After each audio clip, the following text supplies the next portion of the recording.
Assalamualaikum warahmatullahi wabarakatuh.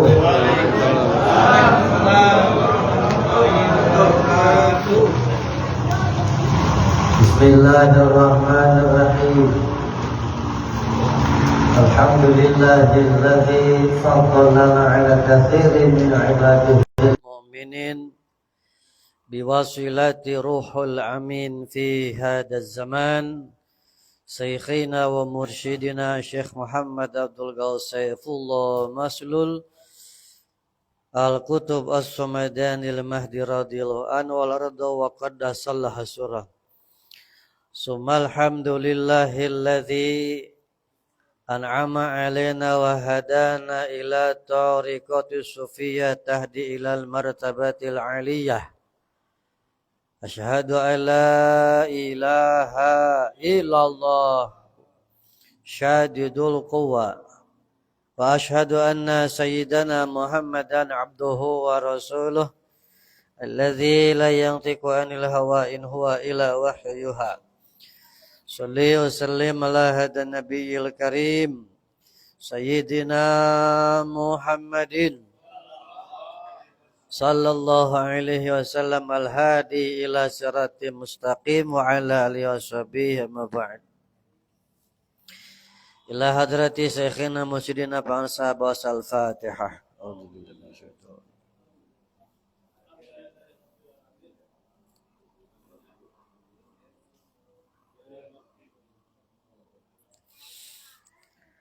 Sangat kita hormati, kita cintai Guru Agung Pangersa Abhaus Al-Mukarramin yang mulia, yang saya hormati, hadirin wal hadirat, zakirin wa zakirawat, para alim, para ulama, asatiz, mubaligh, mubalighah, ikhwan akhwat, para pecinta kesucian jiwa yang sedang menuju hakikat keikhwanan. Kita berdoa kepada Allah,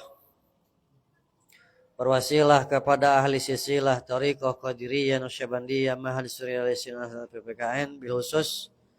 Kita berwasilah kepada syekh musik kita Pangersa Abah.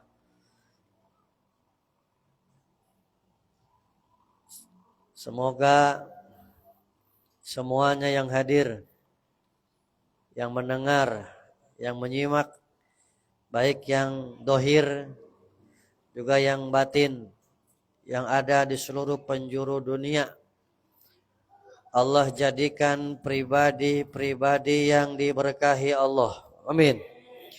Yang panjang umur, sehat walafiat, bertambah soleh dan solihah, dikuatkan iman dan takwanya.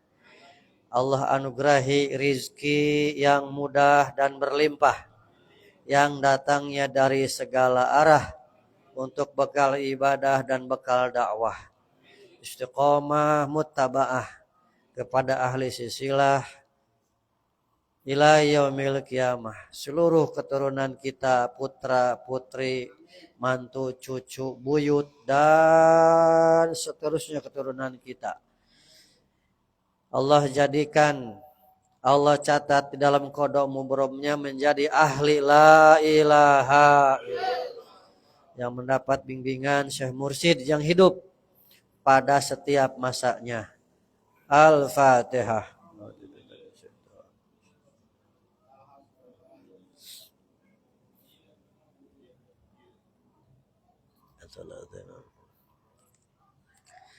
Hadirin wal hadirat, ikhwan akhwat. Ini jamnya benar ya, jam 21.30 ya. Jadi karena kita tadi waktu makan juga lama, jadi setengah jam cukup ya.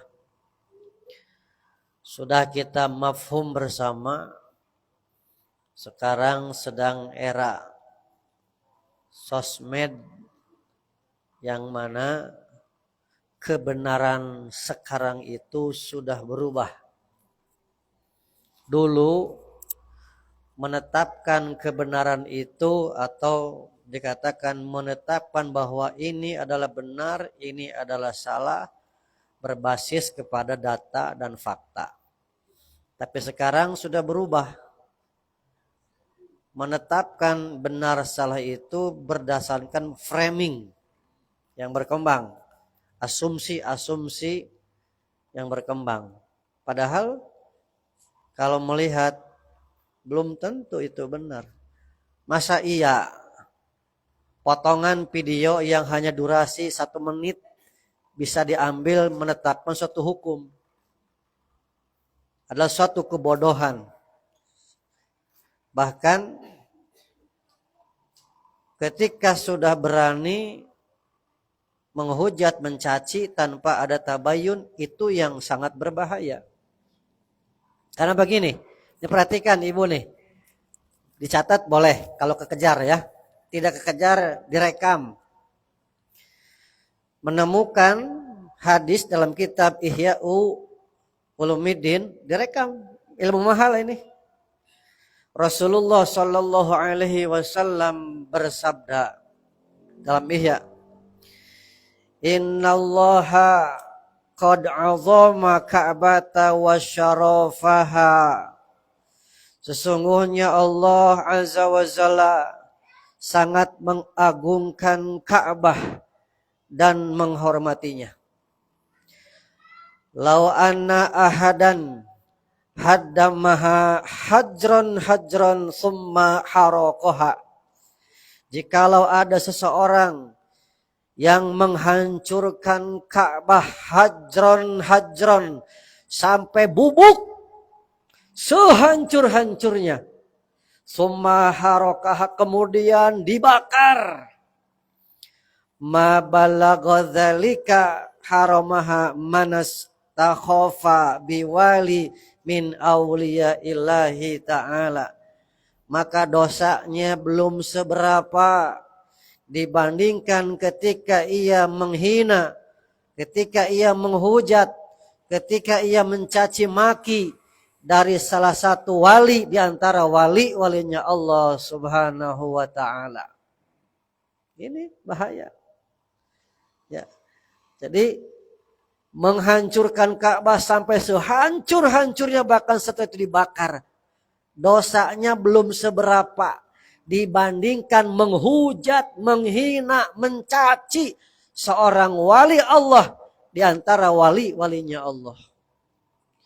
Maka di sini pendidikan Pangsaabah, kenapa kita tidak boleh sama kita, bahkan dengan luar kita pun tidak boleh menghina. Kenapa?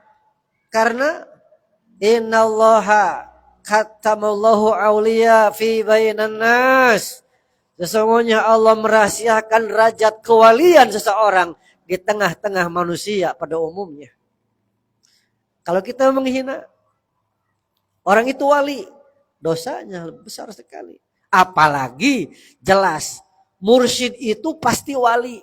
Seorang mursyid pasti, atau gampangnya mursyid itu adalah seorang syekh thariqah, pasti wali. Makanya ini Pangsaabah sedang diangkat derajatnya oleh Allah. Makanya kita sebagai murid-muridnya pun mesti tahan, mesti kuat. Ya. Karena begini, qala Rasulullah sallallahu alaihi wasallam, al-mu'minu qawiyyu khairun wa ahabbu ilallahi ta'ala minal mu'minil dha'if. Seorang beriman yang kuat menahan hinaan, kuat diasingkan, dipoyok, diledek, kuat paman. Ya. Itu adalah lebih baik dan lebih dicintai Allah daripada seorang mukmin yang lemah, cengeng. Kudu siap ya murid-murid Pangsaabah. Kan sekarang sedang masaknya digoreng, di framing. Ya, di framing. Karena kan begini, bahwa kebenaran itu kan mesti tabayun dulu. Ini kan tidak ada tabayun, langsung memponis sesat. Bahkan ada kata bubarkan, kan begitu. Ini yang bahaya. Ya, ada pihak-pihak yang tidak senang kaum thariqat muncul ke permukaan. Karena sejarah ini Pak, perlu diketahui sejarah para ulama ahli thariqatlah yang berani melakukan perlawanan kepada kaum penjajah. Gitu. Waktu itu. Sekarang juga pada gerakan ulama-ulama sufi kan sudah mulai naik sekarang.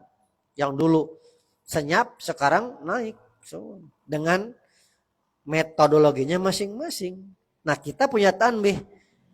Silakan berbeda karena metodenya dia. Nah, bahkan begini. Saya berpikir akhirnya. Mungkin benar yang disabdakan oleh ulama ahli tahqiq. Ulama ahli ma'rifat. Ulama ahli Allah. Yang mereka mengatakan terjadinya kehancuran dunia ini, gunung-gunung akan tercabut, air laut, air sungai akan naik. Yang sudah jelas dohirul asbabnya adalah bima kasabat aidinas, ala ulah tangan manu. Kata ulama itu dohirul asbab. Maka yang perlu diketahui adalah yang dikatakan asbabul maknawiyah.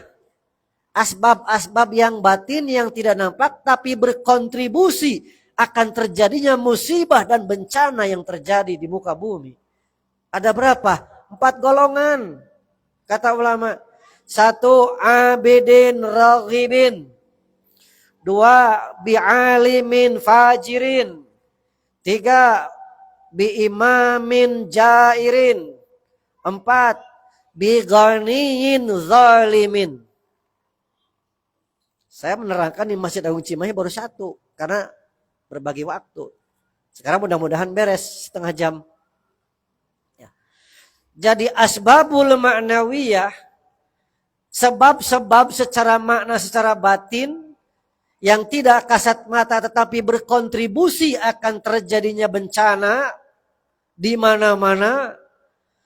Oleh ulama ahli tahqiq, ulama ahli Allah ditetapkan tartibul wujud yang pertamanya adalah abidin raghibin. Banyak orang yang ibadah kepada Allah jasadnya raghibin, tapi hatinya tidak menghadap Allah, hatinya menghadap kepada akwan yang ada di alam mulki. Akwan itu sesuatu selain Allah. Jadi ibadahnya, jasadnya ibadah. Tapi kolbunya tidak sampai tidak ke bawah ibadah. Jadi hanya peragaan saja. Penyawaan dan perasaan ibadahnya tidak ada. Ibadah thariqat, ibadah iman dan ihsannya tidak ada. Islam itu kata Mbah Anom, ketika seseorang beramal di seputar yang dohir-dohir saja. Wudu, sholat jasadnya, itulah wilayah keislaman, kata Mbah Anom.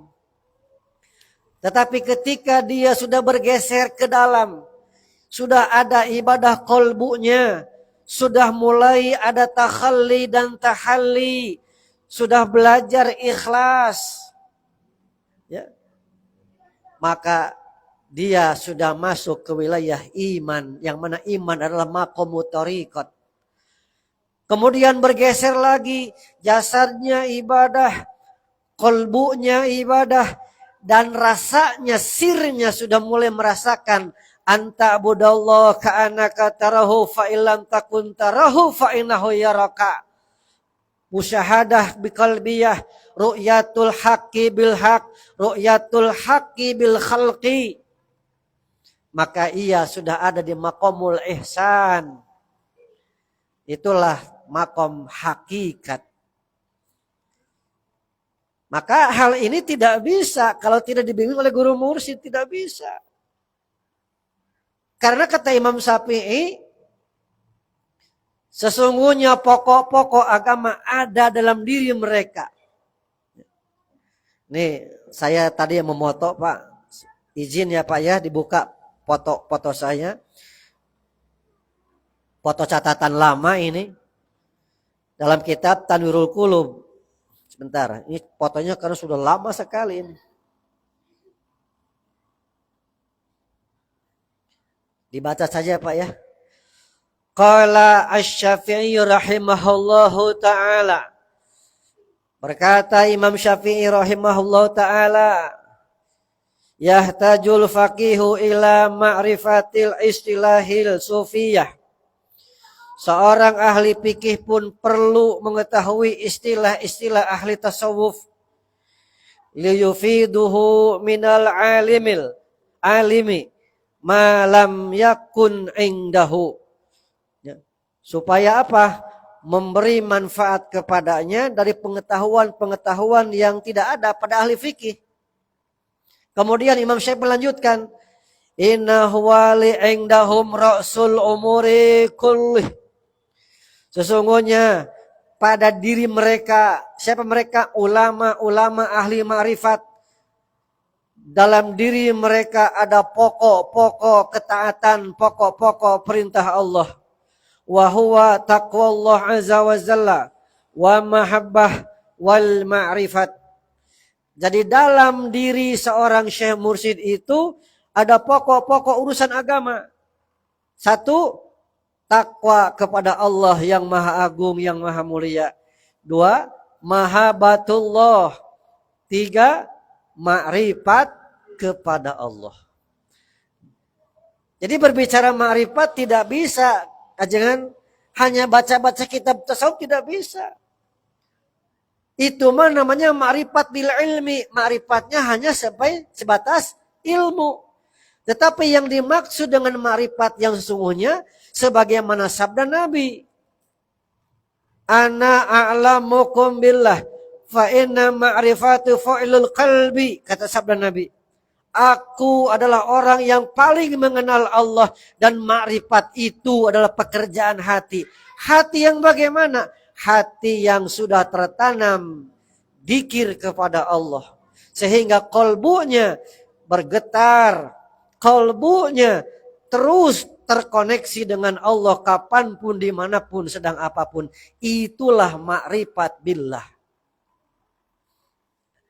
Jadi pokok-pokok agama itu ada dalam diri guru mursyid.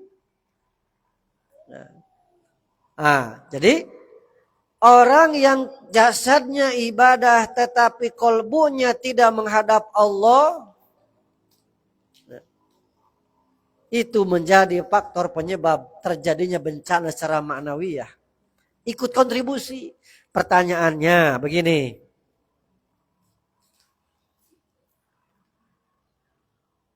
Orang yang tidak dibimbing oleh guru mursyid, kalau melihat prosentase lebih banyak atau sedikit.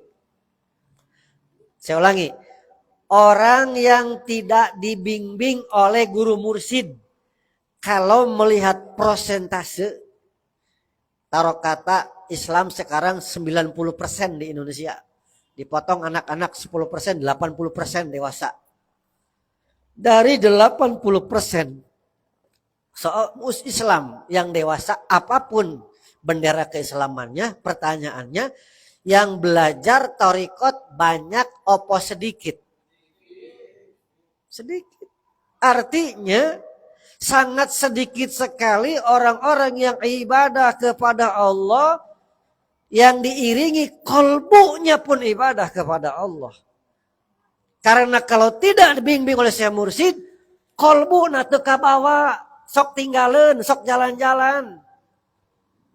Laras.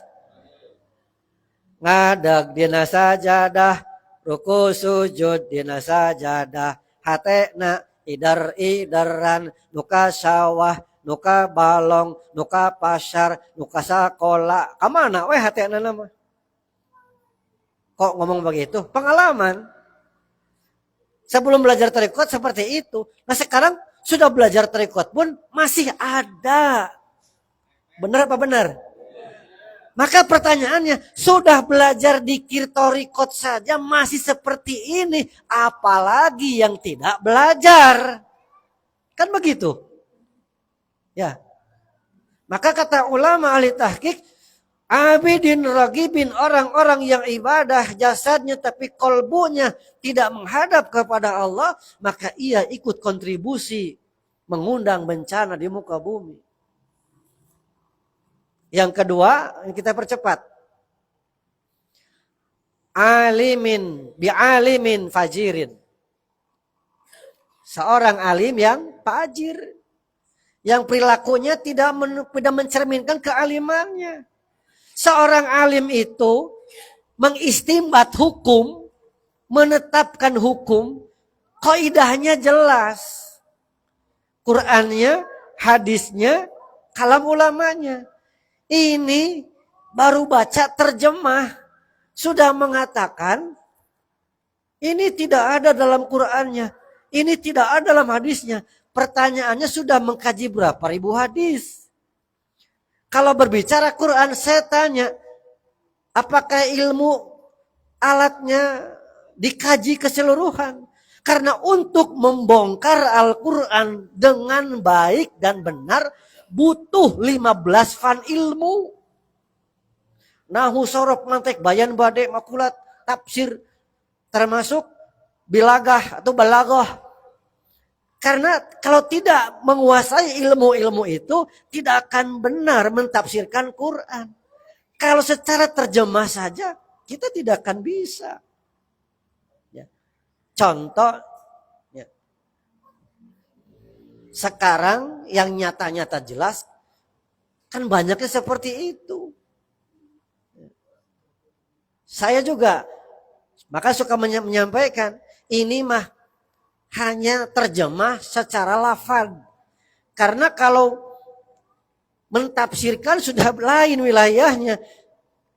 Di situ mesti ada taukid, cirinya taukid apa?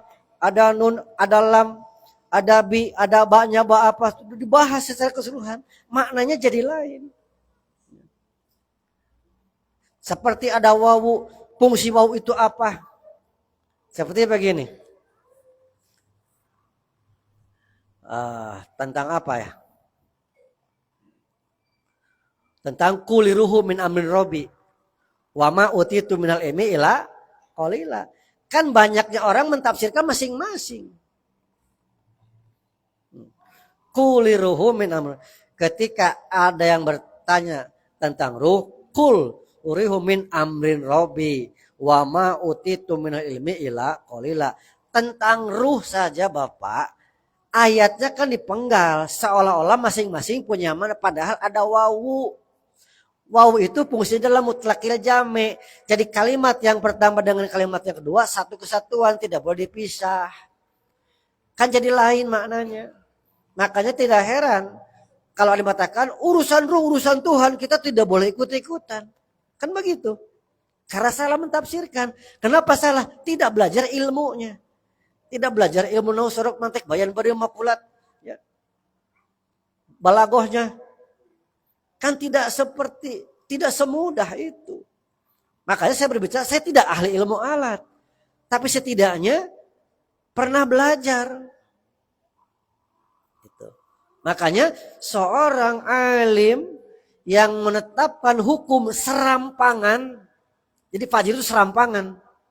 Seorang alim, seorang berilmu, tetapi ketika dia menetapkan hukum serampangan, tidak mengistimbat hukum dari hadis, dari Quran, dari kalam ulama, pertimbangannya, maka dia termasuk bi'alimin fajirin, orang yang berkontribusi akan mengundang datangnya bencana di permukaan bumi. Naudzubillah. Termasuk begini. Ini tidak enak memang. Banyak orang alim sekarang mengarang kitab, ngarang buku, mengarang banyak. Tapi motivasinya komersil. Tidak untuk niat mencerdaskan umat, mendidik umat. Coba bayangkan. Kalau Imam Ghazali, Imam Abu Hamid bin Muhammad yang karyanya begitu banyak, kalau beliau dulu motivasinya komersil, saya yakin keluarga beliau sekarang kaya raya. Karena mesti ada royalti yang masuk kepada keluarga beliau. Kitab Minhajul Abidin, kitab Ayyuhal Walad, kitab Ihya Ulumuddin, Minhajul Abidin, yang begitu banyak karya-karya Imam Ghazali. Tapi Imam Ghazali mengarang kitab Ikhlas, ingin menyampaikan kepada umat, nih begini cara menghidupkan agama. Sehingga kitabnya berkah, dipakai sampai sekarang. Kitab Anwarul Qudsiyah, musonifnya Ikhlas, hasil kerja. Kemudian beliau curahkan dalam bentuk tulisan. Tidak ada motivasi untuk komersil. Sehingga kitabnya berkah. Kitab Tanwirul Qulub, Syekh Muhammad Amin Al-Qurdi. Beliau seorang mursyid Naqsyabandiyah. Jadi isi kitab Tanwirul Qulub adalah praktisi dari seorang guru Thariqat Naqsyabandiyah. Maka isinya berbeda. Kalau sekarang orang mengarang kitab, mengarang buku, tujuannya komersil. Makanya tidak ada keberkahan. Nah itulah ketika ilmu-ilmu Allah dikomersilkan, maka masuk dalam golongan bi'alimin fajirin. Ya. Makanya kenapa pangresa Abah mendidik ke para murid-muridnya yang dai, kepada wakil talqin mesti bagaimana. Jangan membawa perut kosong. Maka saya makan dulu tadi. Mohon maaf saya tidak makan karena tadi makan dulu. Karena Lukman beki kopi, mawa kopi sorangan. Lukman seneng cai hanut, bawa air hangat sendiri. Boleh ngeriweuhkeun moal. Ya. Perut sudah kenyang, duit mawa ke ongkos mah. Tapi Abah juga kan kepada para ikhwan, Abah nitip sukuna jeung beteungna gitu. Adil keduanya. Bahkan tidak pernah saya mendengar dari lisan ulama-ulama yang lain. Saya hanya mendengar dari lisan bangsa Abah. Menta mah teu meunang euy. Tapi lamun dibere, najan merena dialungkeun, urang nyeri cangkeng. Ngorondang cokot, eta mah halal. Saking ku teu meunang tidak boleh minta. Itu. Ya. Nomor kedua, bi'alimin fajirin. Seorang alim yang perilakunya tidak mencerminkan kealimannya. Yang ketiga, bi'imamin zairin. Pamimpin-pamimpin yang sudah tidak bisa berbuat adil. Baik pemimpin yang bawah, tingkat paling bawah, kita semua adalah pemimpin. Untuk dirinya masing-masing. Suami pemimpin di keluarganya. Mungkin RT di tingkat RT, RW. Kemudian naik lagi. Kades, lurah, camat, dan seterusnya. Di antara yang sering saya memperhatikan. Urusan bansos wae oge. RT sok ngaheulakeun dulurna. Padahal masih loba, masih banyak yang perlu. Bahkan randa kolot. Orang yang fakir tuh kebagian bansos dulurna we diheulakeun teh. Tah eta teh ngaranna bi imamin jairin. Pemimpin yang sudah tidak bisa menegakkan keadilan. Sekarang terjadi pemimpin-pemimpin memberikan izin yang tidak sesuai dengan peruntukannya, jadi banjir bandang. Jadi jangan salah. Pemimpin-pemimpin yang tidak bisa menegakkan keadilannya, seorang pemimpin berkontribusi. Bapak Presiden kan tidak punya tongkat Nabi Musa. Bapak Presiden punya tongkat pulpen. Kalau tanda tangan beliau, tanda tangannya, pemimpin itu kekuatannya ada di pulpennya. Sok ayeuna ibu reka kelurahan, ku RT tadi tanda tangan, diterima moal. Artinya tanda tangan RT saja punya kekuatan, apalagi tanda tangan presiden. Pemimpin-pemimpin yang sudah tidak bisa menegakkan keadilan, maka ia secara sadar atau tidak sadar berkontribusi mengundang terjadinya bencana di permukaan bumi.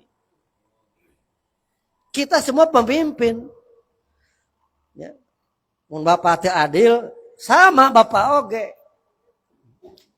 Saya tidak mengkritisi siapa-siapa, tapi untuk semua ini. Ya. Demi kebaikan. Demi kebaikan. Nah, saya sangat bangga punya presiden seorang jenderal. Oh, saya sangat bangga. Karena dulu pernah mendengar dari lisan Abah Awas, dari Abah Anom, Indonesia mah kudu diurus ku jenderal, kudu ku tentara. Indonesia mah kudu dipimpin ku tentara, jenderal. Dan ketegasannya, maka ketika naik jenderal, oh ini mungkin. Makanya Abah sering menyampaikan kabinet merah putih syair-syairnya. Karena ini harapan guru musik kita, presiden kita hari ini, semoga betul-betul memperjuangkan hak-hak rakyat. Semoga panjang umur Bapak Prabowo, sehat. Allah jaga dari segala makhluk-makhluk, segala manusia-manusia yang zalim, pengkhianat negara. Kita dukung Pak Prabowo. Secara personal saya bangga Pak.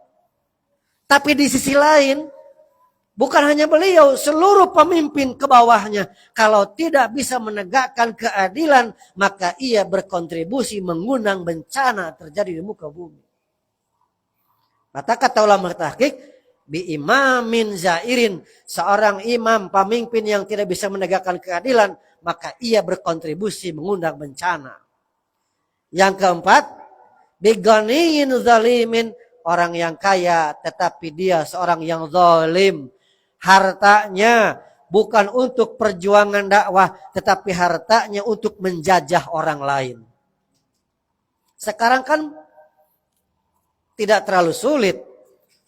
Bapak Profesor Mahfud, saya melihat paparan beliau. Bahkan beliau ditawari, kalau Pak Mahfud perlu tanah, tinggal ngomong. Kata Pak Mahfud, oh itu kan tanah orang, bisa diatur. Bisa diatur dengan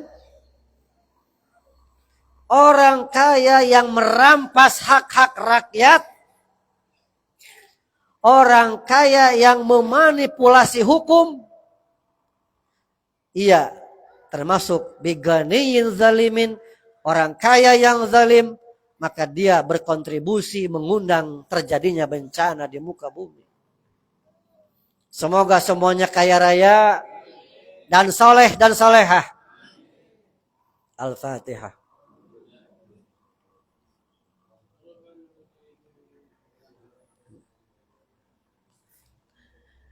Bapak Ibu yang mulia, sebenarnya ini hanya menu tambahan tadinya. Kalau waktunya memungkinkan. Tadinya akan saya bahas tentang tariqat dan tasawuf yang saya ambil dari kitab Anwarul Qudsiyah yang dikutip oleh Abah Anom dan Abah Awas. 2 kitab saja, Fadhailus Suhur dan Miftahus Sudur. Tapi kita tidak boleh melanggar aturan dari guru, manaqib malam jangan lebih jam 22. Sekarang jam 20, kiranya cukup saja. Ya. Semoga panjang usia, sehat. Insya Allah bulan depan kita kumpul lagi bersama. Tidak ada niat saya menggurui siapapun, tetapi karena Allah dengan barokah guru mursyid menitipkan sedikit pengetahuan kepada saya ingin berbagi. Sehingga mudah-mudahan berbaginya saya melalui forum ini bisa membawa manfaat. Doakan Lukman istiqomah, ya. Lukman tetap istiqomah. Kuat sagalana, karena perjuangan masih panjang Pak. Warawiri, Kulon, Ngetan, ngerti ku. Indramayu, Cirebon, wah Kuningan, Brebes, Jawa Tengah, Tegal, keliling-keliling, mesti kuat. Awaknya mesti kuat, ya. Duitnya mesti kandel. Awaknya kuat, duitnya kandel. Ilmune mesti akeh. Nek ilmune setitik priben ngomongnya engko ya. Kula ngomong Cirebon Pak, aslinya kula Cirebon, ki ana wong Cirebon. Jadi ngerti ya kula ngomong ya. Indramayu, hidup Cirebon. Nggih, ngapunten sedaya para alim, para ulama, para sepuh sedaya ingkang kula hormati. Mugia segalipun selamanipun. Al-Fatihah.